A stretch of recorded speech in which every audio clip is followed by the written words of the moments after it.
What does it look like when curiosity takes you halfway across the world and then brings you right back home changed?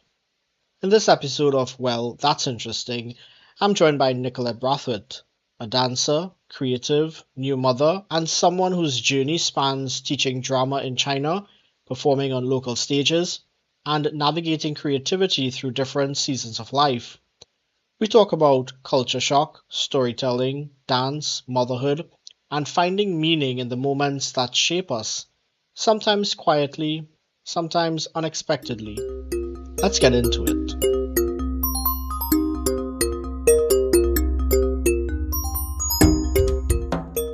Welcome to another episode of Well, That's Interesting. Tonight we're talking with Nicollette Brathwaite, who I've known for just a few years, but within that time, she's become a really good friend. And we share a lot of similar interests. We used to work together, and she departed that life quite a while ago. So she's happy wherever she's happy where she is. And maybe she will tell us a little bit about where she is a little later on. And we have a guest with us as well, Nicolette's. How old is he, Nicollette? He is 5 months old. 5 months old on the podcast, the youngest guest we've had on the podcast. We're welcoming Cade to the podcast tonight. Oh, there you go. Clearing his vocals for Yep. the mic. Very good. Yes, So he's getting ready. he is getting ready. So tell me a little bit, Nicolette, about what you've been up to. You're a new mother. How is that going? Ah, there are a lot of diapers involved. A lot of diapers. Copious amounts of boob cloths. Right? Yeah, that's what it's been going like. But there are there are also a lot of smiles, Yes. a lot of giggles. Yeah, lots of those things. So with the diapers and the boob cloths, we have a lot of smiles and a lot of giggles. Right. Yes, and a lot of kisses now, a lot of hugs and kisses. So many memories being formed. But prior to being a part-time mom, you've had some interesting travels. You've been to China, I understand. So, China was such a fun point in my life. I spent a year in China teaching English, right? But the school, I wonder if, well, I can't call it a school. It's an after school program, right? And they coined it as teaching development through drama. It was such an interesting job. It really was. It was a fun one. It was one that helped me learn a lot about myself. But aside from that, the China experience, like to move literally halfway across the world, that was, it was scary, but I only realized that it was scary after I'd already gotten there. So let me backtrack a little bit. That choice to go China happened so quickly. I was working WASA at the time, customer service, and you're not supposed to have your phones on you. And I had my phone on me. And my very good friend from school, from Holy Faith Convent, she messaged me and she's like, "Hey, you want to go to China?" And I was like, "Yeah." She's like, "Okay, cool. Send me your resume." And I did. And at that point, every year we would take a trip to Tobago. We got to Tobago, like we took a really late flight, like Friday night, and we had an early check-in to the house the morning. But because of the time difference, in the space of us landing in Tobago Friday night and checking into the house Friday morning, we had our interview with the Chinese team because they are 12 hours flat ahead of us. So Right. at midnight, we are sitting in the car trying to get as much light as possible. So we're sitting in the car in the parking lot of one of the bars down Crown Point Yeah. and trying to conduct this interview at midnight to How old were you at that go to time? China. 26. So I just Okay. turned 26. Yeah, I just Yeah. turned 26. And what did your parents say about that? Oh, my mother, so to be fair, I told them nothing until it was confirmed. And when I told my mother, she was like, well, yeah, she had one question for me. Who are you going with? When I told her who it was, because my friend, she had been to China before. She went there on a dance scholarship 2 years prior to that. So when my mother heard who it was, she was like, yeah, yeah, go have fun. That's great. Question, at any point in time did you think it was human trafficking or a scam or anything? I did not. You did- I did not. I think it was only after we got there. So that's not to say that I did not have my wits about me, right? So when we got there, everything was organized. We had a hotel to go to, we had a contact to call. So everything was set up. So we were good for the first, I think, 30 days. The company put us up at the hotel, which was like walking distance from the main center. So all of that was fine. When the human trafficking thought hit me was actually when we had to move out of the hotel because it took us a little while to find an apartment to live in. And when we were trying to find another hotel to go to in the interim, after that time was up, we that's when I was like, huh, these hotels are very sketchy. And I was like, we could probably just end up in somebody's trunk Oh wow. without, yeah, yeah, yeah, easy, easy. But it's not that they were sketchy, different, it's just a very different culture. Yeah, I can imagine. So tell me a little bit about how you adapted to the culture and the time zones, communicating back home with your parents. So the communication was pretty easy in that my parents were always early risers. So the commute to and from was usually the time when we would talk, like to and from my sessions. And then most mornings, because it was an after school program, my workday really started during the week at 2 p.m. And on a Saturday, I think for the most part, it started at around 10, right? So there was time in the morning. It wasn't like, a 8 to 4 set like that. So the And communication was the easy part. mm, and adapting to the culture. I mean, you left Trinidad and Tobago and got to China one day into the other. How was that for you? It's a really nice space, right? It's a very nice space. And then the culture shock was not incredibly bad because where I stayed in Beijing was primarily an expat area. So there are a lot of foreigners, Okay. right? And then the school that we taught at had a lot of foreigners as well, a lot of people from the US, a lot of people from England, and quite a few Ukrainians as well. So yeah, it was very cosmopolitan in terms of that experience. But when you got into these spaces, because for the first couple months, the spaces that I taught in were very consistent. And then I think in the second semester was when I started, they moved me around a lot. So I went to a lot of different centers to teach. There were some folks who were taking vacation or whose contracts were up. So filling in classes in centers that I'd never been to before that were a little more on the outskirts. That is when you started realizing, the difference. A lot of Chinese folks have never seen or don't often see people our complexions, our shades of brown with hair like ours. Mm. So they would literally sit down on the train with you and try to take pictures because some of them think you are absolutely gorgeous. Some of them, I don't know, some of them make you feel like you are on display at a zoo. So yeah, it's not absolutely terrible. And to be fair, there's very little that annoys me. So some of it may have been, well, I don't want to say ill-intended or not necessarily the best intended, but it didn't bother me. Just don't take my picture. So Yeah. most times, like hold the book up and just be observant. You have to keep your eyes open, or else you'll end up on everybody's phone. Right. So what did you teach and how well received was it? What was the language barrier like for you in China? There was no language barrier. So we taught drama. So it was a lot of drama and theater classes, but we taught it in English. A lot of those children spoke better English than adults I know. I Wow. kid you not. A lot of those kids were multilingual.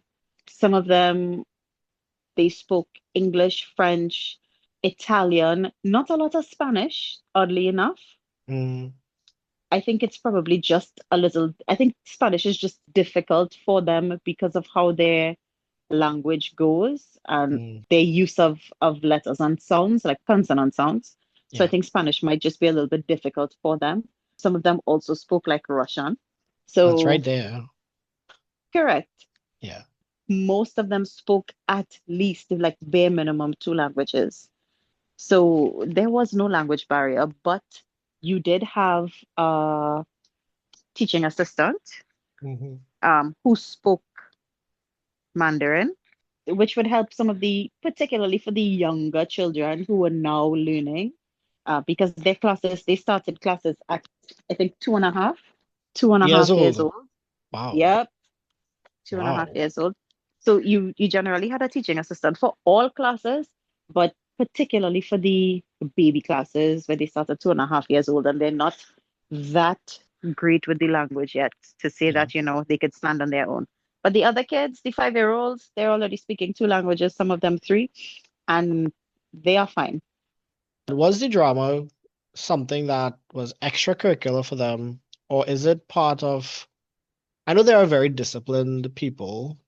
They have a lot of aspirations for their youths to excel at so many different skills and talents.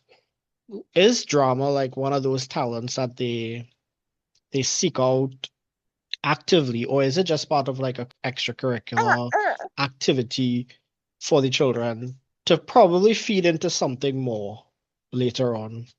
The intention is to feed into something more. So the intention is to help better their English because most of them don't want them speaking, they don't want their children speaking English with a Chinese accent. They want Hmm. them to be able to express and articulate and have the correct tone Mm, when they speak English because Mandarin is a very tonal language. Your the inflection of your tone determines the meaning of what you say. So, and the tone is everything, mm, right? And if you get it wrong, you might mean, where is the train station and end up, I don't know, not necessarily insulting somebody, but you'll probably ask a whole different question yeah. rather than, where's the closest train station if your tone is incorrect, because there are a lot of words that sound the same. Well, not sound the same. There are a lot of words that look the same, but depending on the tone, they mean different things. How does the drama play into that need to perfect the language? So remember with theater, you have to express and you have to convey your message, Yeah. regardless of who the audience is, right? Hmm. So people from every, so we're talking about just like basic theater. Yeah, basic theater presentations. People from every walk of life come to see your show, come to see your product. Hmm. And when they sit there, and I mean, Shane, you are a communicator, you work in communications, you know Hmm. that you need the message to be clear enough so that Hmm. everyone receives the same message or that everyone gets to the same place in the end, Yeah. right? Even if the journey is not necessarily the same, but we Mm, all have to arrive at the same place, right? And that was the importance of the drama in perfecting the language and getting the language better. mm, They wanted their children to be able to go out into the world and do well, mm, like mm. do very, very well. You have a love for drama, a love for arts and dance. How did that all start? I cannot remember when, but as long as I've known myself, I've always liked to dance. It's one of those things that just it made sense to me, and it feels like it's always been a part of my identity. There are these grubby little fingers grabbing my hair right now. Ow! May I please have this back, young sir? Thank you. Yes. So dance, yeah, I'm dance leaving has that always, in. I'm leaving that yeah. that little bite in. Don't worry. Yeah, but dance has always felt like it was like it's been part of my existence for as long as I could remember. I have not always been good at it though. I, phew, in the early days, yeah, I had a friend in primary school who told me I danced like a duck. Bless you. What? Yeah, yeah, yeah, yeah. Right. That stayed with me for a very long time. I'm not going to lie to you. Oh, wow. She probably no, no, no. It did, but there were things that I needed to overcome in myself Hmm. to be able to get to the space that I was in as a dancer. Things Yeah. have changed. I had a baby. Can't do the things that I used to do then just yet. Mhm. Well, I'm hoping to get back there. Yeah. Yeah. Yeah. But yeah, for as long as I've known myself, I have thought of myself as a dancer. Mm. It just felt right. I didn't always have a space to explore it or to express it, but ow, ow, ow. Okay. We could we pause for one section? I need Yeah, to go. Yeah, I need to sure. go give the baby to somebody else. I will pause. Yeah, you were saying that um you didn't have a space to explore and express your dance Yes, talents. it took me until the age of like 18, 17, 18. So when I was in about lower six, to find a space that allowed me to learn, express, and grow consistently. So yeah, there were a lot of days inside there where I was kind of just, trying a thing with friends. Some of those things shall remain in the deepest, darkest parts of YouTube. Okay. Yeah, yeah, they shall not come to light. But it was all a learning process that got me to where I am today. You would have eventually joined a dance group, or at least found an avenue, an outlet to express yourself a little bit more in a more structured, formal way. So tell me about the group you're with and what you all have been up to. I mean, you've been out of it, I guess, because of the baby, but Mhm. you would still be in the loop. These are your people. So what have they been up to and what have you done with them thus far? So I belong to a group called IBIS T&T Performers. We are from South. We started off at Pinal Convent. Most of the girls who I danced with, or the original members of the group, started dancing when they were in Form 2. But because I went to St. Joseph's Convent first and then to Holy Faith for Form 6, I only joined them at that point.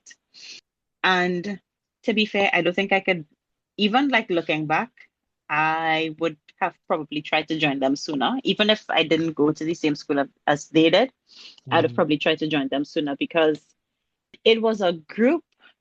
Because most of us, well, when I say us, right, not me specifically, but most of us have moved on in life. Because Mhm. I mean, as young women, some of us got married, some of us had children, some of us are still trying to be there. And you also have, people who have careers, people who migrated. We still try to be a part of IBIS, but it's just not in the same way as it used to be in the beginning. Mhm. But back to IBIS. IBIS T&T Performers, I think is, in my humble opinion, in my not so humble opinion, I'm about to be brazen and brash. Mhm. I think IBIS is one of the most talented dance groups in the country. I think IBIS had and has a lot to offer. And we have one of the greatest choreographers, I think, just around. Her name is Shimabuk. And like, I firmly believe there are little people living in her head that just tell her what to do. It sounds like, a crazy person with, maybe a split personality disorder, multiple personality disorder. Mhm.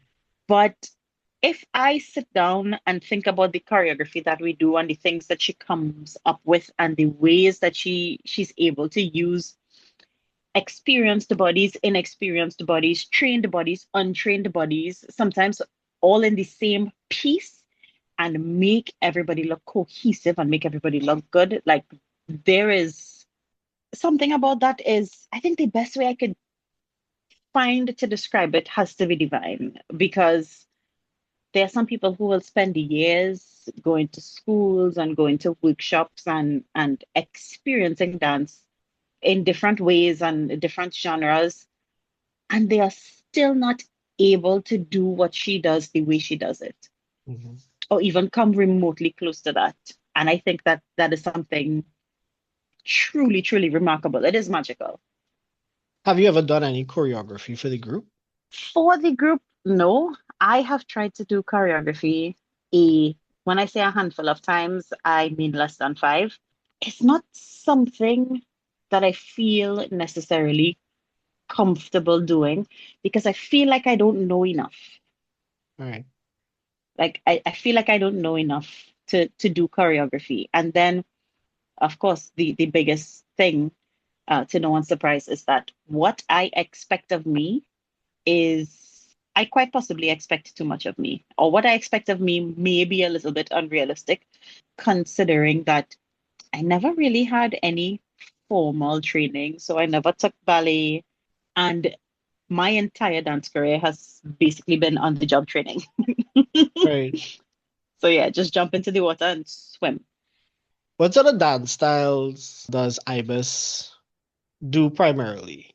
And are they pretty versatile to do many? And have you all, joined any competitions and contests locally or regionally? So IBIS is primarily a contemporary group, a modern contemporary group.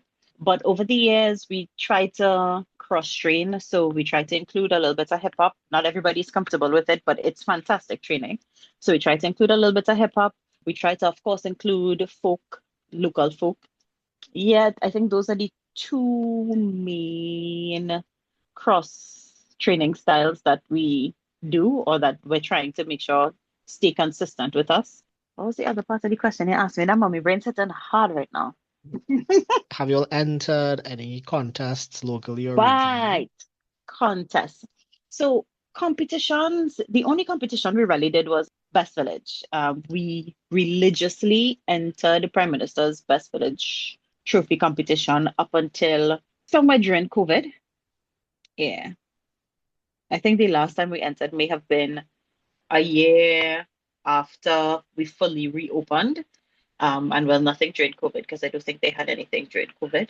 In terms of competition, not much outside of Blessed Village, maybe just small things that were hosted over the years. And then the Coco Dance Festival was birthed, it was born. It was, I think it was opened up more to include local performers. And then that became a space that we ventured into, not just as IBIS, but the same friend that I went China with, she would showcase a piece or she would submit a piece to showcase every year. And then even Shirma started submitting pieces. And then they would sometimes request some of the pieces that they saw from IBIS at Best Village, at Coco. So those are really the only two spaces where we consistently existed outside of our own original productions that we would Yeah. do every other year. And what were the most recent productions you all did, and how were they received by your audiences? So the most recent production that we did was in between, like a full length production that was in between with brand new content. We had a fundraising show this year that we did production style. I was not a part of that because I was on maternity leave from everything. Hmm. Yeah. But that was a fundraiser. It wasn't like a production.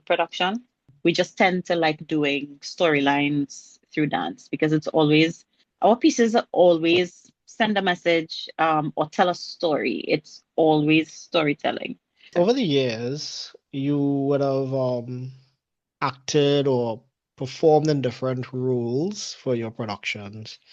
What's one role that's very memorable to you that you felt that you did a really good job with, and you may have connected with the character, whilst preparing and rehearsing and the actual performances?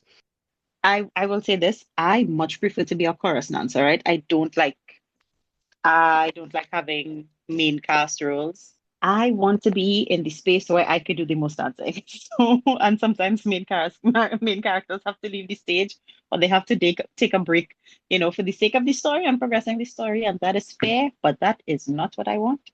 If there are 30 pieces in the show, I want to be in 31, I understand. I understand. right? I get that. But But isn't that like more my work for you okay, to I'm learn fine with that. 31 to learn 31 different dances?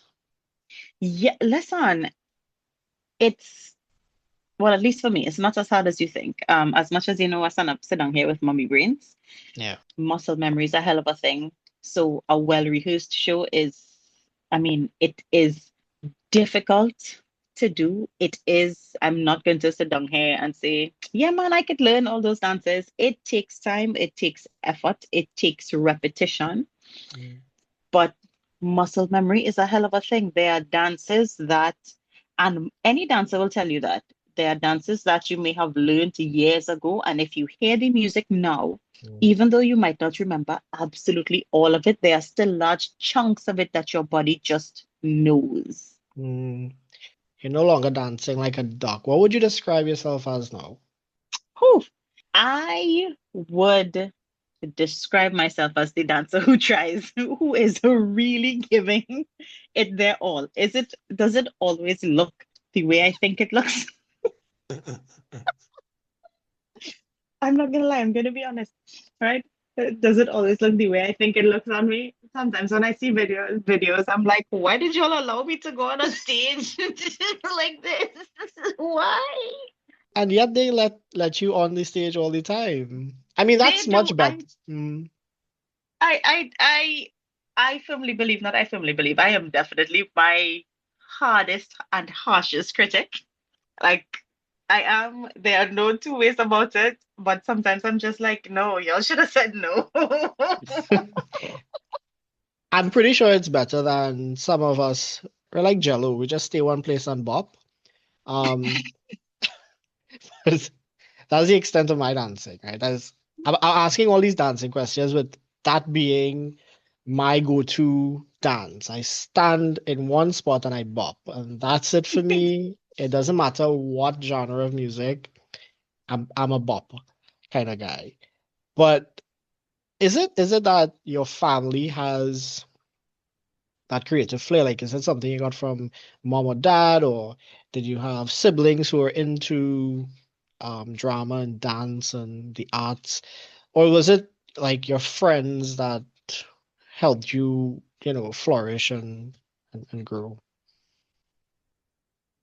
Um, if I'm being honest, I am not entirely sure where it came from. My parents, like my mother likes flowers. She's a quintessential Caribbean mom. She likes, nice things. She likes to make her house look nice. She like her yard looking nice and those things. But to say necessarily, a creative flair where, she did like drawing or sketching or art like that, or even dance, or and my mother is like borderline tone deaf. Right? So she's not a singer either. My dad can sing. I think he might have been a part of a choir sometime in his youth during school. But to say that he pursued it anywhere else, no. My father is a now retired police officer. So yeah, I don't know, and I can't necessarily see it in the grandparents. But my younger brother, I have six siblings. I don't think any of them necessarily do anything very creative, with the exception of one sister who could real cook. Yeah. Like she could really cook. And my brother does illustration. So he leaned more towards art, where I Mm, went with something physical like dance. mm, So he does illustrations and he's fantastic at it. There is nobody that I could really put my finger on that really influenced me or us in any particular art direction. I think, again, as far as I could remember, dance was just always something I liked. And I can't pinpoint like a moment where it's like I saw somebody dancing on TV and I was like, I want to do that. It was nothing like that. As far as I remember, I identified, I self-identified as a dancer. Mm. Well, my mom has a creative side. She used to make flowers, like do these floral arrangements. So she would make the individual flower pieces from scratch. So that's more like crafts than art. My younger sister, she's the artist. She did a lot of drawing and sketching and illustrating when she was younger. And I've always been the writer. Now, my mom says my grandfather used to write songs and poems. And just last year, we had gone to visit her, and she showed us a book where he had these songs in it. So he used to go around. I think he used to go around with our group, or maybe he used to just go singing in different events by himself. He had a book with these songs that he used to sing. So we don't know if it's songs that he would have heard and he wrote them down, or if he made them up on his own. So he had some talent in singing, but where I got my writing skills, not pretty sure. But I get we have our inspirations coming from what we interact with, and we see something or we hear something or we read something that we like, and we probably want to challenge ourselves and say, I want to do something like that. That's really impressive. I want to know if I can be like that or really excel further than what that is, you know? So to be fair, I think for a while I always thought or hoped I would be able to get into writing because I do love reading. Mm, Um, and I like the idea of creating stories. mhm, I like the idea of being able to take people on a journey. At one point, I felt very comfortable in my writing because I would do a lot of the dance descriptions. Like I would do all the dance descriptions that we'd have to submit for best footage that they would read before a piece. And I always thought that they were pretty good. mhm. Right? I always thought that they were pretty good objectively. So I did also, have or I do rather have great respect and a great love for writing. Well, you would know that. Yeah. I just Mm. liked reading and sorry, mommy. Sorry, moms. But I liked reading despite my mother treating reading like a punishment. Because quintessential Caribbean parents. Why don't go and read a book?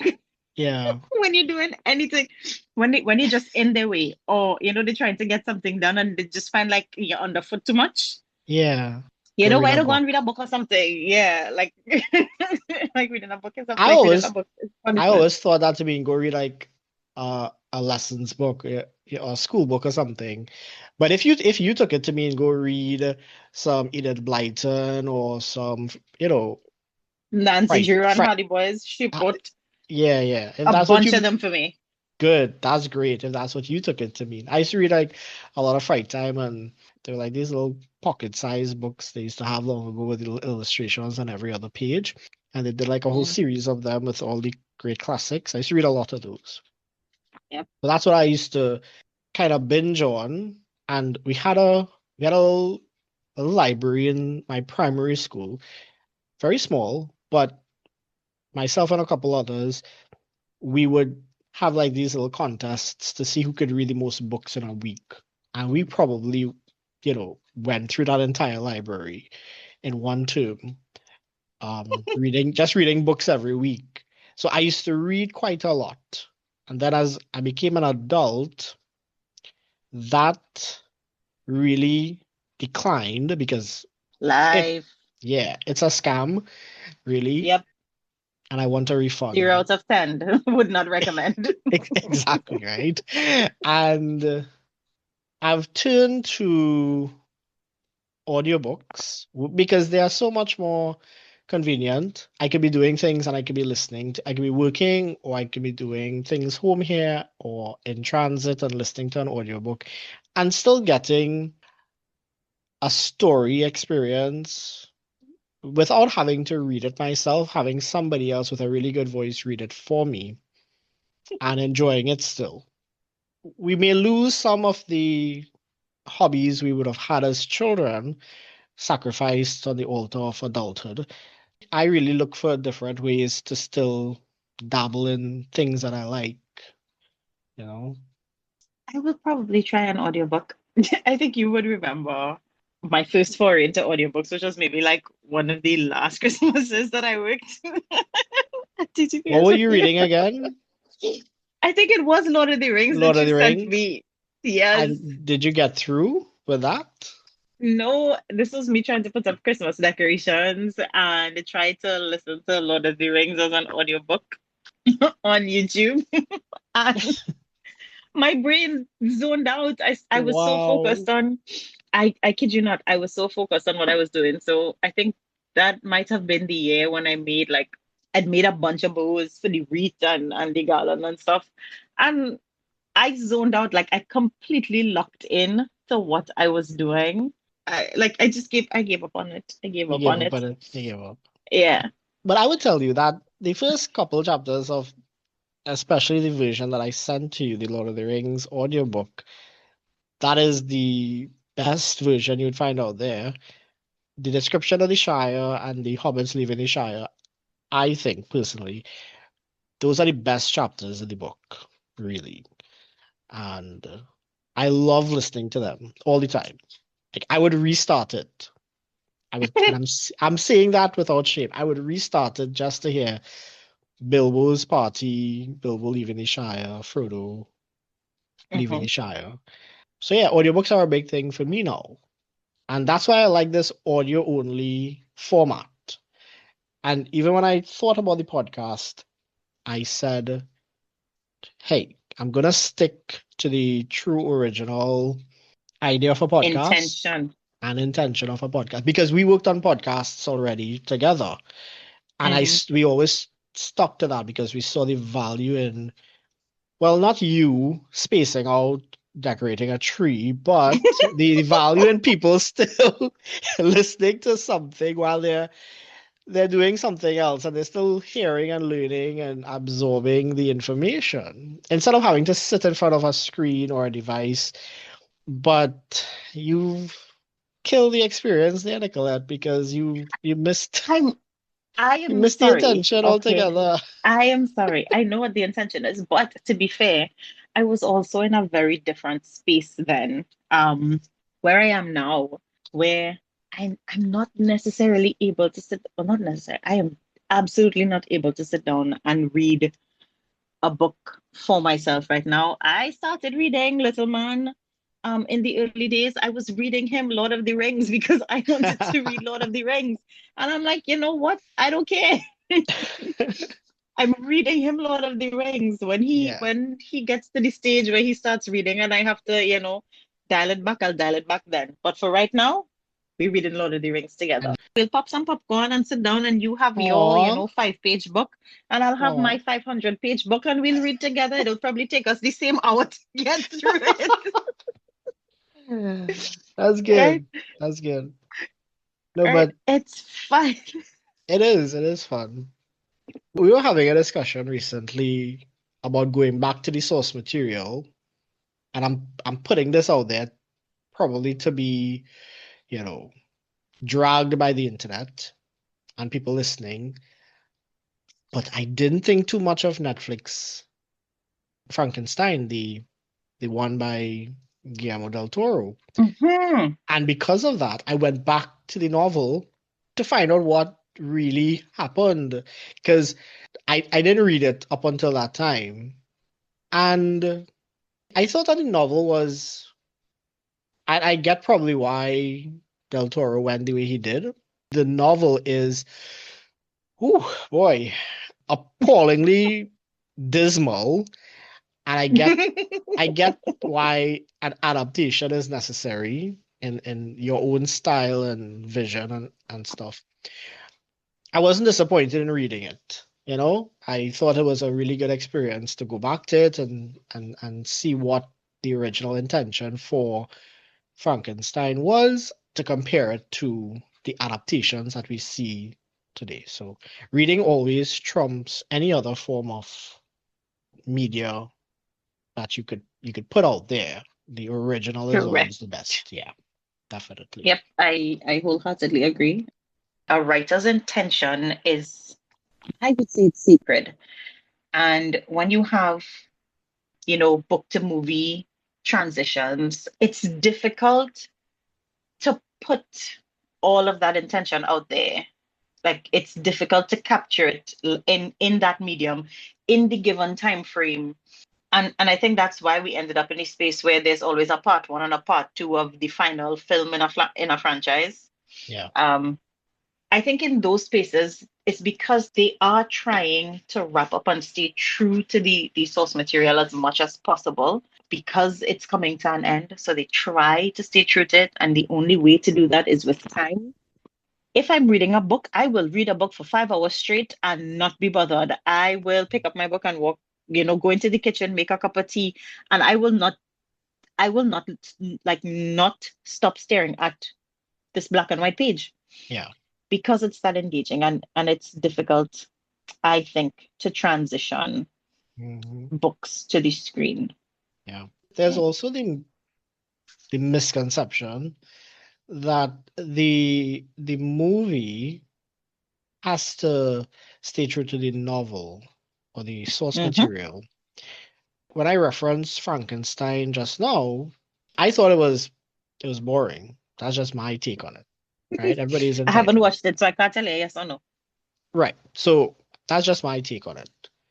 And even when I went back to the novel, I saw the creative divergence that Del Toro took in what he did with the movie. I was like, all right, fair enough. You couldn't take this material as it was and try to keep somebody seated for the length of time, that you have screen time or the amount of money that Netflix is throwing behind you to create something that could potentially win you some awards and some accolades. And you have a very A-list cast working with you. So you have to give them something more than what's in the book. But I Hmm. feel like the fan bases for Lord of the Rings and probably Harry Potter and these other books, Game of Thrones, they wanted to stay so true without realizing they are all adaptations. And an adaptation is just the director or the scriptwriter giving their own take. It's not the original. It's an adaptation of it. It's not going to always be 100% true because the books weren't written for the screen, right? Hmm. The books weren't written for the screen. It has to be a different storytelling application and treatment for the screen. But they fight so much online about what the director did and how true they stayed to the books. And that was so evident with Rings of Power. And I'm not sure if you saw that. I have not finished watching it. I've saw the first season and a half. I did not finish season two. Right. And I think it all had to do with the hate for Amazon, and Hmm. rightfully so.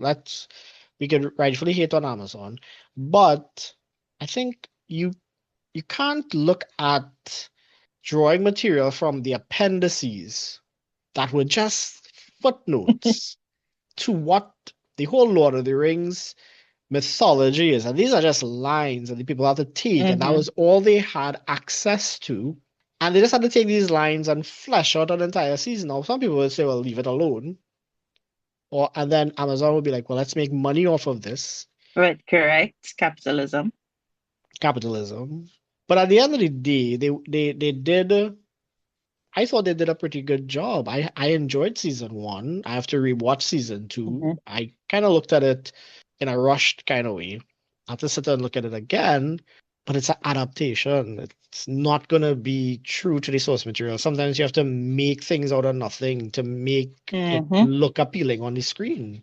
Correct. But also, I feel like people also forget that film is also its own type of art, and there are some things that are necessary in film when you're doing film creation or when you're doing filming to put on a screen. There are some things that are just necessary because if we stay true to the books, you're gonna sit down for, let's forget the time, like the length of time, like it's gonna take to really show the story in its true, raw, honest form. But by the time you finish, when you sit down and watch it, you are gonna say, well, they could have left that out because it was not necessary for the experience.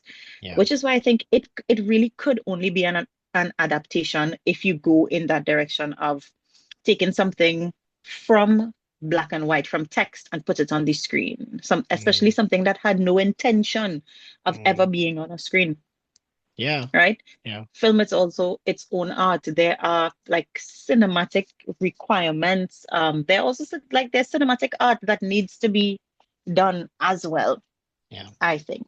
That's a lot of effort to go into creating something that audiences would appreciate.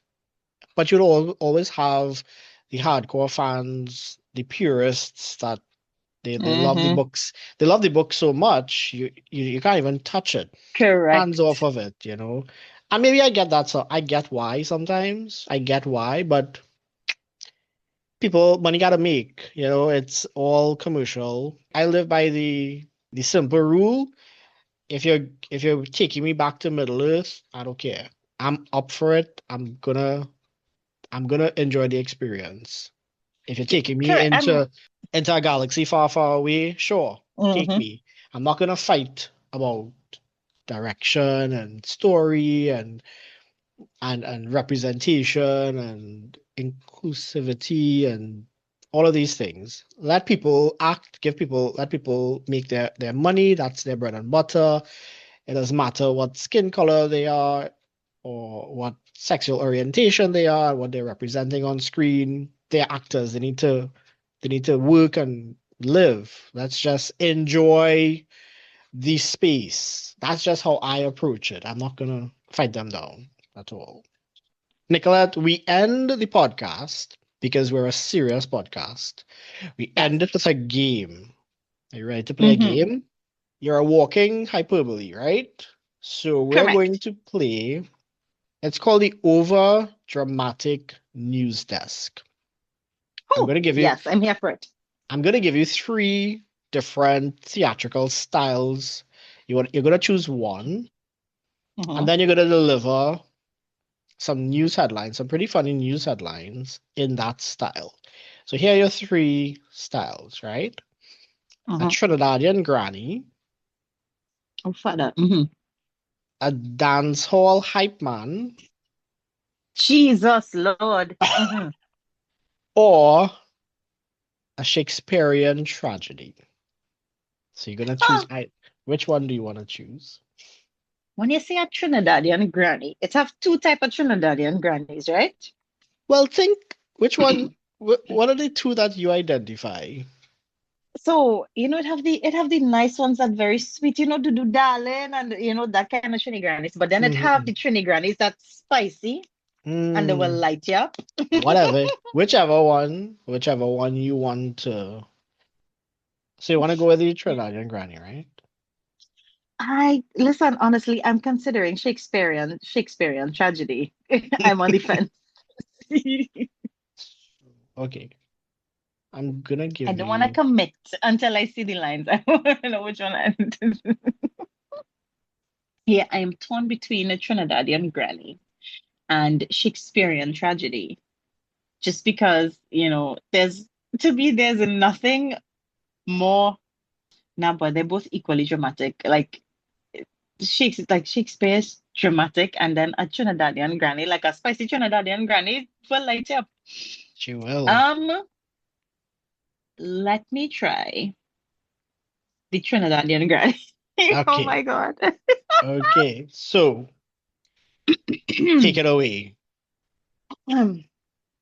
It's 9 time. When I tell you 9 time, this woman opened the fridge and she still don't know what she wants. Guys, the headline was Woman opens fridge 9 times, still doesn't know what she wants. Good Oh job, my good job. gosh. Right. Oh my Second God. one, I second have one, to. second one. While you're in character, while you're in character. Let's not spoil it. Go ahead. Oh my gosh. Okay. Hold on. Let me read it back in. You know this blasted boy next door. How much time I go tell him, turn down the music, turn down the music? You know, he turn it back up. I'm going across there, you Excellent. know. Excellent. Guys, the headline was Neighbor promises to keep noise down, immediately turns music up.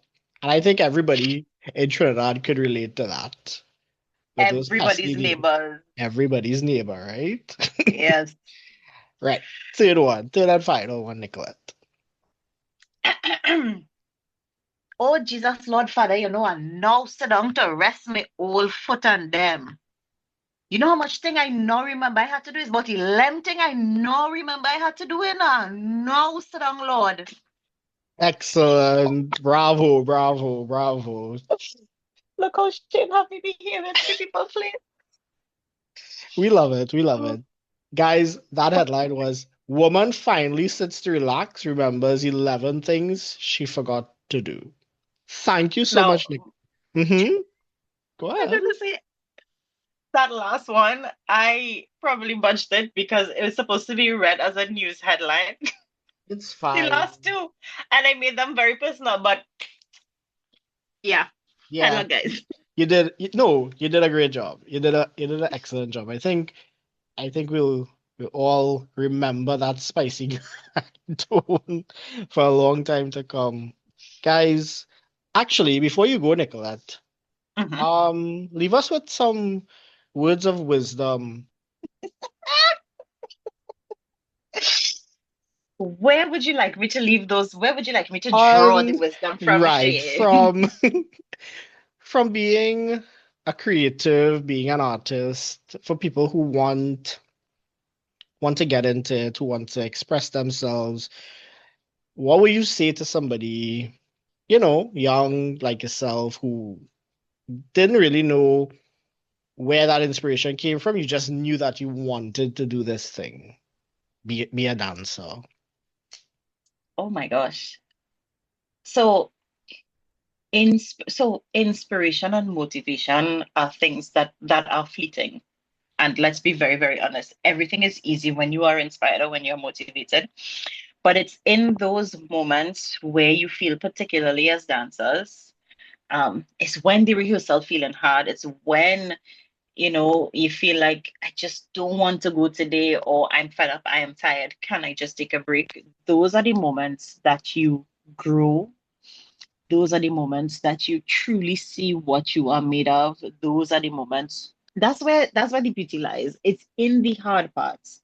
Mm. It's in the parts that push you. And it's very cliche advice, but it's well, fortunately, unfortunately, it's the truth. Don't necessarily wait for inspiration to strike, or don't wait for it to come from somewhere.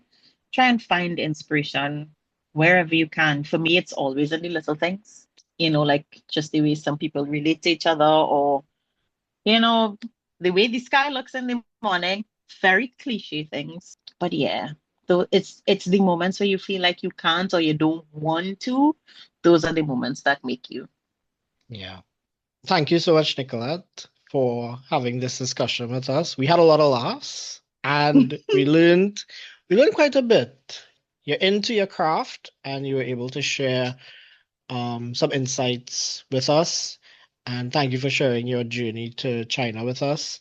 So, guys, I will be dropping Nicolette's IG handle, and she would share with me IBIS Dance Company's Yes. contact The as well. We will, Instagram page. yeah, Yeah.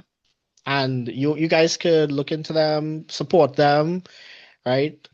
Local culture and talent need all the support they can get. Or you could join Correct. them if you're inclined to do so. But thank you again, Nicolette. It was really great. So, guys, this has been yet another episode of, Well, That's Interesting podcast. Thank you for joining us again. Stay frosty. Take care. Bye.